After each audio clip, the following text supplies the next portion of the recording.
नमस्कार, आर्या न्यूज देख रहे हैं आप। मैं हूं आपके साथ पल्लवी सिंह। अपना उत्तर प्रदेश में आपका स्वागत है। रायबरेली से खबरों का आगाज करेंगे। रायबरेली से खबर है जो बताया जा रहा है कि भारतीय जनता पार्टी के सदर विधायक अदिति सिंह की मेहनत रंग लाई है। दरअसल शहर वासियों को एक बड़ी सौगात मिली है और बता दें आपको कि करीब 7.69 करोड़ के रेलवे अंडरपास को बनाए जाने की तैयारी है। इससे 1 दर्जन मोहल्लों में रहने वाले लगभग 15,000 लोगों को राहत मिलेगी। तो बहुत ज़रूरी बनना चाहिए क्योंकि बच्चों को आने जाने में दिक्कत है और पूरा एक तो घूम के जाना पड़ता है, ट्रैफिक रहता है, बच्चे छोटे छोटे मालूम निकलना, इसे निकल चले गए, उसे घूम के जाना है, हादसे होने का भी खतरा है, बहुत चीज़ हर चीज़ की दिक्कत प्रॉब्लम है। तो इसलिए तो हम तो उम्मीद यही करेंगे कि भाई पुल बहुत ज़रूरी है पास होना, तो पास हो जाए ज़्यादा बढ़िया। अरे आने जाने वाले बहुत लोग हैं, पूरा सरबोधन नगर एरिया है, घसियारी मंडी है, काफ़ी लोग हैं, बाहरी लोग भी आते हैं। बड़ी तकलीफ होती है आदमी को, किसी जैसे सरबोधन नहीं नगर मालूम है तो आदमी ऊपर ही चला गया फिर घूम के आ रहा है। ऐसे है कि नीचे क्रॉसिंग से आ गया, रास्ता दिक्कत है। नहीं इसलिए इस पुल का बनना बहुत ज़रूरी है। हम लोगों ने पहले भी इसके लिए किया था विधायिका जी से, लेकिन उस समय ये पास नहीं हो पाया। लेकिन अब अगर विधायिका जी इसको पास करा दे तो बहुत अच्छा है। आप लोग को आने आने की जगह भी अच्छी रहेगी फिर। अरे आने जाने की सुविधा हो जाएगी। हम लोगों को बहुत घूम कर जाना पड़ता है और या पुल पर से हाईवे से चढ़ते हैं, भाई एक्सीडेंट वगैरह का डर रहता है अगर हाईवे से हम लोग जाते हैं तो इसलिए बहुत ज़रूरी है ये मुमकिन हुआ है। जैसे आप सब जानते हैं कि सर्वोदय नगर की जो क्रॉसिंग है, लोकल होने के नाते सर्वोदय नगर की जो क्रॉसिंग बंद कर दी गई थी, तो उसकी वजह से एक आरओबी की रिक्वायरमेंट थी, एक अंडरपास की या तो ओवरपास की वहाँ के लोगों की डिमांड थी और रिक्वायरमेंट थी। और काफ़ी प्रयासों के बाद काफ़ी इसमें कोशिश करी गई। दिल्ली तक मुझे इसको परस्यू करना पड़ा क्योंकि ये जो था इसमें कुछ कन्फ्यूजन था, आप कह सकते हैं NHAI और रेलवे विभाग के बीच में। तो अंतोगत्ता इसको लेके हमें माननीय गडकरी जी, माननीय मंत्री जी से भी, NHAI माननीय मंत्री जी से भी मिलना पड़ा, श्री गडकरी जी से भी, जिन्होंने आश्वासन दिया और बहुत ही जल्द आश्वासन देने के बहुत ही जल्द बाद उन्होंने इसमें लगभग 7 करोड़ 70 लाख की लमसम धनराशि उपलब्ध कराई, जो उन्होंने रेलवे विभाग को ट्रांसफ़र कर दी है। और बहुत ही जल्द इसका टेंडर, मेरे ख्याल से 1 हफ्ते के अंदर इसका टेंडर लग जाएगा और इस पे कार्य चालू हो जाएगा। खबर गाजियाबाद से है, जहां गाजियाबाद समेत दिल्ली NCR में गांजा तस्करी करने वाले 2 अभियुक्तों को गाजियाबाद की क्राइम ब्रांच पुलिस ने मुरादनगर थाने से गिरफ्तार कर लिया है। उनके कब्जे से पुलिस ने 1 करोड़ रुपए की कीमत के 201 किलोग्राम गांजा बरामद किया। देखिए, crime branch commissionerate police Ghaziabad द्वारा जो है एक बहुत बड़ी उपलब्धि हासिल की गई है। कल 7 जुलाई को जो है मुराद नगर थाने क्षेत्र से जो है 2 अंतर्राज्यीय गांजा तस्कर पकड़े गए हैं, जिनके कब्जे से 201 किलो गांजा बरामद हुआ है, जिसकी अंतर्राष्ट्रीय कीमत 1 करोड़ रुपए है। पूछताछ में दोनों जो गांजा तस्कर हैं, जिसमें एक अंकुर चौधरी, दूसरा वाहिद है। अंकुर चौधरी जो है BCA किया हुआ है और जियो टावर कंपनी का जो टावर है उसमें ये बिजली का काम करता था, लेकिन वहाँ पे इसका मन नहीं लगा। उसके बाद से धीरे धीरे इसने जो है कुछ मेरठ के गांजा तस्करों के संपर्क में आया और इसके बाद से वाहिद के साथ और एक गाजियाबाद का रोशन है, इसके संपर्क में भी था। ये लोग उड़ीसा से गांजा लाके पश्चिमी उत्तर प्रदेश, हरियाणा और ये दिल्ली में सप्लाई करते थे। इनके विरुद्ध जो है अंकुर चौधरी के विरुद्ध 1 मुकदमा है और वाहिद के विरुद्ध 4 अभियोग पूर्व में पंजीकृत हैं।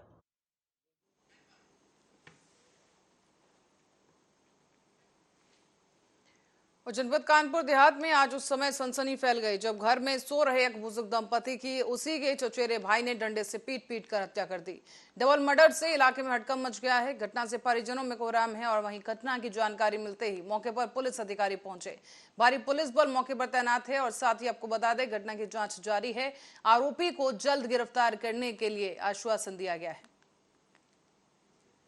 देखिए, थाना मंगलपुर क्षेत्र में जो झिंझक के परिसर में चरकरी गांव के है ना, श्री राम प्रकाश जी और उनकी पत्नी मालवी देवी को उनके ही चचेरे भाई उन्होंने जो हमें सूचना मिली थी कि सुबह 5 बजे उन्होंने इनकी मतलब एक दरादर हथियार से मार के मतलब हत्या की। मौके पर सभी सक्षम अधिकारी मौजूद थे और स्थिति सामान्य है। जो आरोपी हत्यारोपी उनको पकड़ने के लिए टीम गठित की गई और फिलहाल बाकी पूछताछ और जांच पड़ताल की जा रही। जो भी विषय सामने आएंगे आपको रिलीज करेंगे।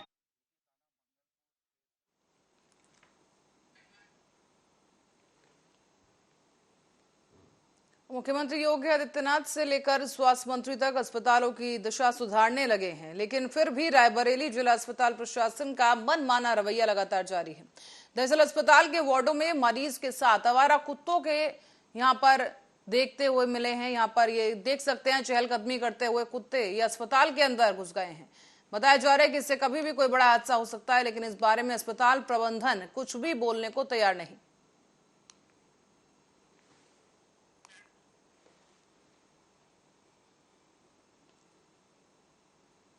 और रायबरेली में जमीनी विवाद में 2 दर्जन से अधिक दबंगों ने एक दलित परिवार के घर जाकर लाठी, डंडे और कुल्हाड़ी से हमला कर दिया।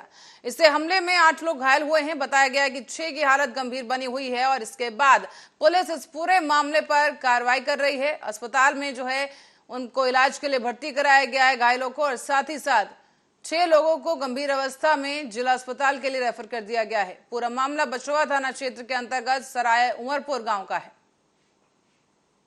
6 केस आए हैं, CHC बसरावा से रेफर है, मारपीट के केस है और सबकी स्थिति गंभीर है। फर्स्ट एड करके सबको एडमिट किया। भैया आज हम लोग सुबह घर में बैठे हुए थे, पिताजी हमारी पैसे ले गए थे। बंस बहादुर सिंह, जितेंद्र, मुलायम कल्याण, देवेंद्र, प्रद्युम्न, संतोष सिंह, राम बहादुर सिंह, सब 35-40 आदमी आगे, सब कुल्हाड़ी आगे से सब ताबड़तोड़ पूरे घर में लूटपाट करते हुए सबको कुल्हाड़ी से काटे, हमारे बेटे। उसके बाद में सब हमारी जमीन जबरदस्ती विवाद थी, उसको जोत दी। कौन लोग हैं, कहाँ रहते हैं? ये बंस बहादुर सिंह गाँव के हैं, ये खुद को प्रधान बताता है, प्रधान एक ही हस्ती है। इसके पहले में 2 दिन पहले जो है जबरदस्ती नाला खोद दिया था, उसी से आज वो कोई बातचीत भी नहीं हुई कि हम लोग घर। और रायबरेली जिले से खबर है, जहां पर बेखौफ दबंगों ने घर में घुसकर परिवार पर लाठी डंडों से हमला कर दिया है। दबंगों के हौसले इतने बुलंद हो चुके हैं कि कानून का कोई खौफ इनमें नजर नहीं आ रहा है। और ताज़ा तस्वीरें हम आपको दिखाते चलें, जहां पर किस तरीके से मारपीट की गई वो देखा जा सकता है और गंभीर अवस्था में घायलों को अस्पताल में भर्ती कराया गया।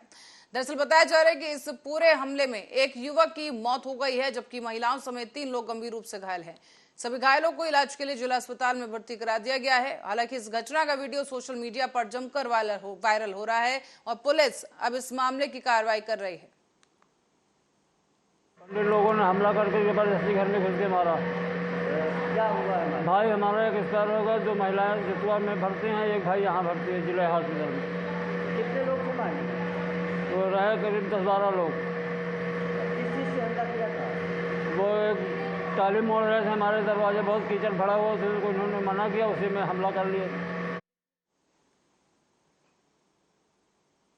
और रायबरेली में एक मासूम की जिंदगी अब डॉक्टर की वजह से खत्म हो चुकी है।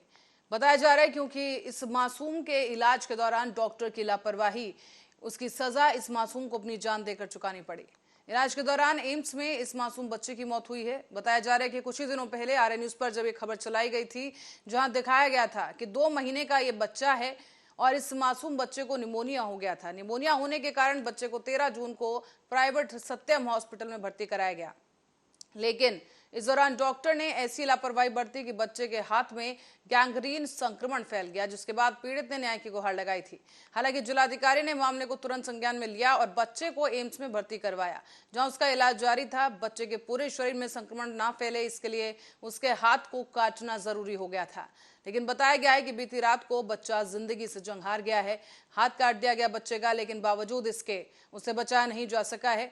पर बड़ा सवाल या निशान यहाँ पर अस्पताल प्रशासन पर खड़ा होता है कि क्या इतना बड़ा अस्पताल नौसिखिए डॉक्टरों की वजह से चल रहा है। रायबरेली एम्स में आया हूँ और हमारे रायबरेली जनपद का एक नवजात बच्चा जिसकी उम्र मात्र 3 माह थी और डॉक्टर की गलत इलाज से, आप सभी लोग इससे वाकिफ है, सत्यम हॉस्पिटल में किस तरह लापरवाही पूर्वक इलाज किया गया था। उसके बाद उसका हाथ सड़ गया था और आज स्थितियाँ ये हुई कि वो अबोध बालक अब इस दुनिया में नहीं रहा। उसके घर परिवार को जो कष्ट होगा ये शायद हम आप नहीं समझ सकते हैं। और हमारे अंदर मानवता के नाते हम सब लोग इनके साथ खड़े थे कि कोई भी इलाज में मदद हो जाए। मैं रायबरेली प्रशासन से, जिलाधिकारी मैडम से यही निवेदन करना चाहूँगा कि इस परिवार को न्याय दें और रायबरेली जनपद में जो ये हॉस्पिटल लापरवाही पूर्वक कार्य कर रहे हैं उन पर कार्रवाई करें। खबर मुरादाबाद से है, जहां पर बता दें आपको कि मुंडा पांडे थाना क्षेत्र में आका पांडे भोजपुर गांव के बिजली उपभोक्ता ने बिजली घर पहुंचकर 2 महीने से गांव में बिजली न आने का आरोप लगाकर बिजली कर्मचारियों की लापरवाही बताई है। इसमें बिजली उपभोक्ता बिजली घर पहुंचे और गांव में बिजली न आने का उन्होंने आरोप लगाया है और विरोध जाहिर किया गया। बिजली उपभोक्ताओं का यह कहना है कि समय अनुसार लगे मीटर का बिल जमा कर दिया जाता है, लेकिन बिजली समय पर नहीं दी जाती। पिछले 2 महीनों से बिजली गांव की कट रही है और साथ ही बताया जा रहा है कि भारी संख्या में आज गांव के जो लोग हैं वो बिजली उपभोक्ता जो है बिजली घर पहुंचे हैं और विरोध जताकर जल्द से जल्द इस समस्या का समाधान करने की मांग की गई। क्या मामला है जो अभी मामला है 3-4 बार 4 महीने हो 3 महीने हो गए, लाइट में गई नहीं है। ट्रांसफार्मर भेजते हैं छोटा, वो फूक जाता है, इंसान कहते हैं कोई सुनवाई नहीं करते। जय फोन तक नहीं उठाता हमारा, अभी कॉल करिए मैं जय को, जय ने फोन नहीं उठाया हमारा।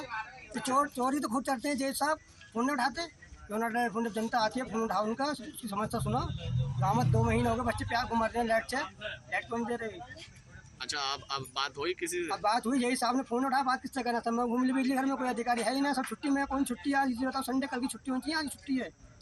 अच्छा, बिल पूरा दे रहे हैं, बिल जाकर दे सकते हैं हमारा जैसा बोले बिल नहीं दे रहे हो सब, और हम बिल नहीं दे रहे हैं, या तो हमारे टैप वो खोले जाकर कनेक्शन जाकर हमारा। गरीब आदमी है, मजदूर का हमारा पैसे दे रहे हैं उन्हें बिल के, या अपने जैसा मजे में 40-45 हज़ार रुपये 50 हज़ार 60 तनख्वाह ले रहे हैं कि लोग बार लाइट नहीं दे रहे। क्या हमें हमारा ट्रांसफार्मर बड़ा चाहिए।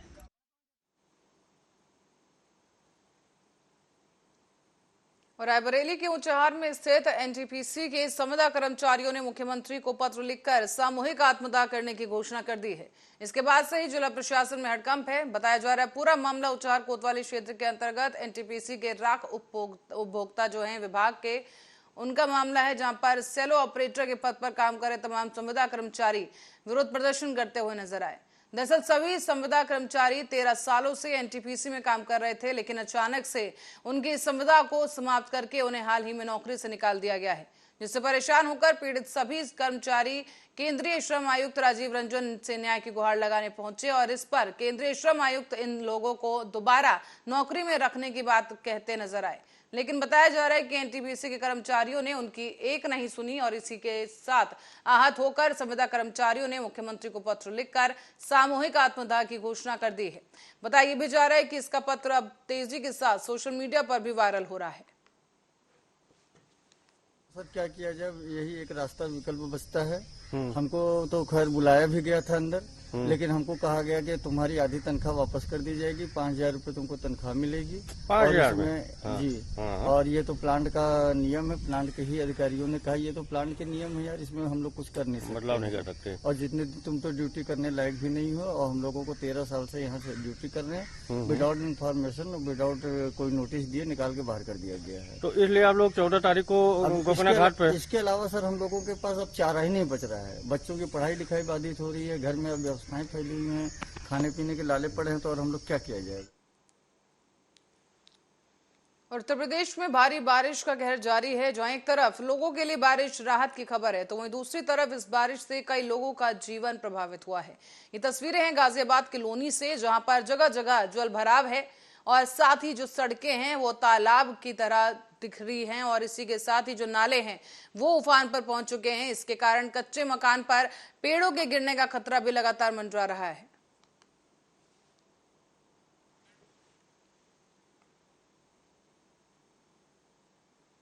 खबर बुलंदशहर से है। बता दें कि रोडवेज बस ने ई रिक्शा को जोरदार टक्कर मार दी है, जिससे हादसे में ई रिक्शा चालक की दर्दनाक मौत हो गई। 5 लोग गंभीर रूप से घायल बताए गए हैं और घायलों को जिला अस्पताल में रेफर कर दिया गया है। हालांकि पुलिस ने बस चालक को हिरासत में लिया है, पूछताछ जारी है। बिलसूरी पे हुआ साहब, मूंजी लगाने जा रहे टिर्री में और सब वही लेडीज, और इधर से रोडवेज आई मार, तो इनकी वही डेथ हो गई। वही डेथ हो गई। कितने लोग और घायल हैं इसमें? इसमें कम से कम 5-6 घायल और लेडीज हैं। वो पुलिस को सूचना दी? हाँ, पुलिस तो आ गई भी।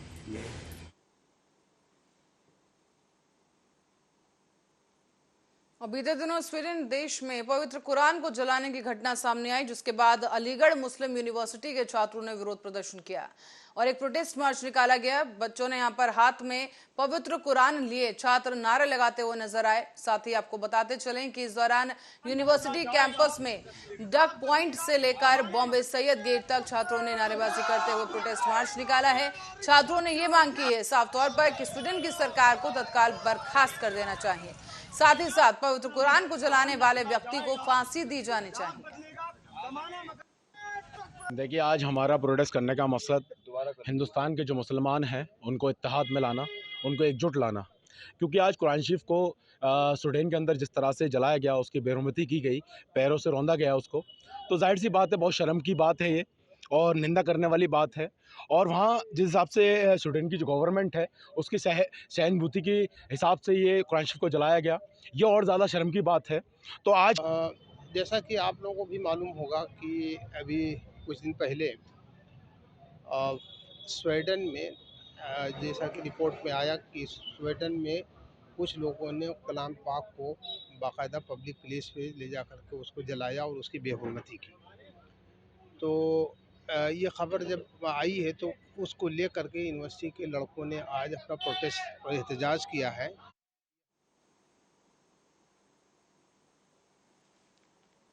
कानपुर देहात के भोगनीपुर तहसील क्षेत्र में अलग अलग 2 गांव में तेज बारिश के दौरान कच्चे मकान ढह गए हैं। उसके मलबे में दबकर दोनों गांव के एक लोगों की मौत हुई है और बताया जा रहा है कि ग्रामीणों की सूचना पर पुलिस मौके पर पहुंच चुकी है और मृतकों के शवों को वहां से बाहर निकाला गया और पोस्टमार्टम के लिए भेज दिया गया है। एसडीएम और नायब तहसीलदार भोगनीपुर राजस्व टीम के साथ मौके पर पहुंचे। पीड़ित परिवार से मिलकर उन्हें हर संभव मदद का भरोसा दिलाने का आश्वासन दिया गया। में कई दिनों से लगातार बरसात हो रही है। इसके वजह से जो मिट्टी की मकान हैं और दीवारें हैं वो नमी युक्त हो जाती हैं। कल अचानक तेज़ हवा, बिजली और तड़क गरज के साथ बरसात शुरू हुई। लाइटनिंग और आकाश की थंडरिंग बहुत तेज़ थी, दिल दहला देने वाली थी। उसी बीच शाम को तेज़ वर्षा, हवा और बिजली की चमक और गड़गड़ाहट के कारण जो है दीवार गिर जाने से यहाँ पे डीग में जो है और जो है कि गिरदों में जो है एक व्यक्तियों की मकान में। रायबरेली की ओर रुख करेंगे, जहां दर्दनाक हादसा हुआ है। नहाते समय गहरे पानी में जाने से 4 मासूम बच्चियों के साथ साथ 5 लोगों की दर्दनाक मौत हो गई है। मामला गदागंज थाना क्षेत्र के रियासत गांव का है, जहां पर 4 लड़कियां और एक लड़के के तालाब में डूबने की वजह से मौत हो गई है। घटना की जानकारी मिलते ही पुलिस मौके पर पहुंची और शवों को पोस्टमार्टम के लिए भेज दिया गया। इस दौरान राजस्व कर्मियों ने मृतक के परिजनों को मुआवजा देने का भी ऐलान किया है। तालाब में डूबी। कौन डूबे?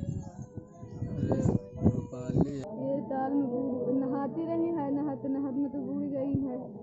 कितने बच्चे? 8 जुलाई 2023 को समय लगभग 11 बजे गदागंज थाना क्षेत्र अंतर्गत ग्राम ममता डेरा में गांव के पास एक छोटा तालाब में नहाते समय अचानक गहरे पानी में चले जाने के कारण रितु उम्र 8 वर्ष, सोनम उम्र 10 वर्ष, वैशाली उम्र 12 वर्ष, रूपाली उम्र 9 वर्ष, अमित उम्र 8 वर्ष समस्त निवासीगढ़ ग्राम ममता डेरा थाना गदागंज रायबरेली की डूब कर हो गई है। सूचना पर तत्काल उप जिलाधिकारी व क्षेत्राधिकारी डलबू द्वारा प्रभारी निरीक्षक गदागंज तथा पुलिस टीम के साथ मौके पर पहुंचकर घटनास्थल का निरीक्षण किया गया है। बुलंदशहर में नेशनल हाईवे 91 पर सिकंदराबाद में गुलावटी कट सड़क की हालत जर्जर हो चुकी है। सड़क के गड्ढों में बारिश का पानी बढ़ने की वजह से छात्राओं से भरी एक ई रिक्शा पलट गई। इसमें कई छात्राएं घायल हुई हैं और हाल ये तब है जब कांवड़ यात्रा के चलते गड्ढा मुक्त करने के आदेश डीएम ने पीडब्ल्यू को दिए थे, लेकिन बावजूद इसके अभी तक ये जो निर्देश हैं वो अमल में नहीं लाए गए हैं। तस्वीरों के जरिए देखकर हालत समझी जा सकती है कि सावन का महीना चल रहा है, मॉनसून जारी है और इस दौरान जो कांवड़ यात्रा है वो भी चल रही है, लेकिन बावजूद इसके सड़कों का हाल खस्ता हाल हो चुका है। बुलंदशहर से तस्वीर सामने आई है जहां पर स्कूल जाती छात्राओं का ई रिक्शा पलट गया। सड़क पर गड्ढा होने के कारण और जिस तरह से जल जमाव हो रखा है वो आप देख सकते हैं कि यहाँ पर सड़क पर मेन जो सड़क है उस पर किस तरीके से जल जमाव है।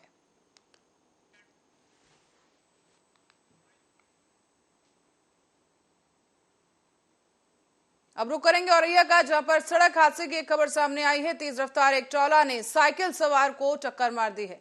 बताया जा रहा है साइकिल सवार बिजली कर्मचारी है जिसे रौंद दिया गया और इसकी वजह से बिजली कर्मी की मौत हो गई है। बताया जा रहा है घटना उस वक्त की है जब बिजली कर्मी दूध लेकर अपने घर जा रहा था और घटना की जानकारी मिलते ही पुलिस मौके पर पहुंच चुकी है। शव को पोस्टमार्टम के लिए भेज दिया गया है। चौराहे के पास में विद्युत संविदा कर्मी जो सुबह जो दूध लेने साइकिल से जा रहे थे, एक ट्राले की चपेट मारने से तत्काल जो है मौके पर डेथ हो गई। सूचना पर कोतवाली पुलिस मौके पर पहुंची और 195 नंबर की कार्रवाई करते हुए पोस्टमार्टम बॉडी में भिजवाया गया है और वहीं पर चाला और ड्राइवर को कब्जे में जा सकते।